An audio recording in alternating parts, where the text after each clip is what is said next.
to KGB English Hub, your go-to place for mastering English with ease. Have you ever struggled to start a conversation in English? Maybe you're worried about saying the wrong thing or not knowing how to keep the conversation going?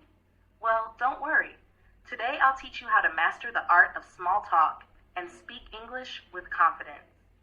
By the end of this video, you'll have the skills to start conversations naturally, keep them flowing, and sound more like a native speaker. So, let's dive in. Small talk is a light, friendly conversation about everyday topics that helps you connect with people, break the ice, and feel comfortable in any situation. It's a great way to start interactions and build relationships effortlessly. Some common small talk topics include the weather. It's such a beautiful day, isn't it? Or casual questions about work or school like, how's your day going? You can also talk about hobbies. Do you like traveling? Or neutral current events such as, did you hear about the new cafe that opened downtown? But small talk isn't just about asking questions. The key is to sound natural and engaged.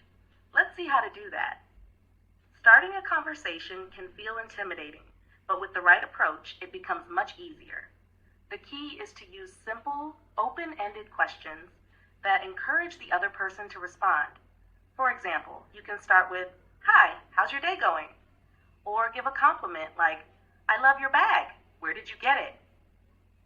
If you're in a shared setting, you can break the ice with, this place is great. Have you been here before? Notice how these questions invite more than just a yes or no answer. They create an opportunity for a natural flow of conversation. The secret to a great start is confidence and curiosity, so don't be afraid to take the first step. Keeping a conversation going is just as important as starting one, and the trick is to show genuine interest in the other person. One of the best ways to do this is by actively listening. Nod, smile, and react naturally to what they say. Ask follow-up questions like, oh really? What do you like most about it? To encourage them to share more. At the same time, don't just ask questions. Share something about yourself too. For example, if someone says they enjoy painting, you can respond with, that's amazing. I actually started painting last year and I love it. This makes the conversation feel balanced and engaging. When you combine active listening, follow-up questions, and a bit of personal sharing, you'll never run out of things to talk about. Ending a conversation smoothly is just as important as starting it. You don't want the conversation to feel abrupt or awkward. A great way to wrap things up is by summarizing what you talked about and leaving on a positive note. For example, you can say, it was really nice talking to you about travel. I'd love to hear more about your trip sometime.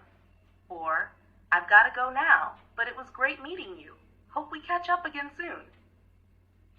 If appropriate, you can also exchange contact information or suggest meeting again. Let's grab coffee next week and continue our chat. A warm and friendly goodbye leaves a good impression and keeps the door open for future conversations. Now that you know how to start, continue, and end a conversation naturally, the best way to improve is through practice. Try using small talk in your daily life, whether with a colleague, a neighbor, or even a stranger at a cafe.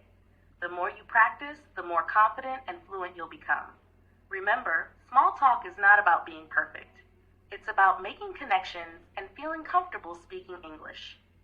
So go out there, start conversations, and enjoy the process. And if you found this video helpful, don't forget to like, share, and subscribe for more tips on improving your English. See you next time.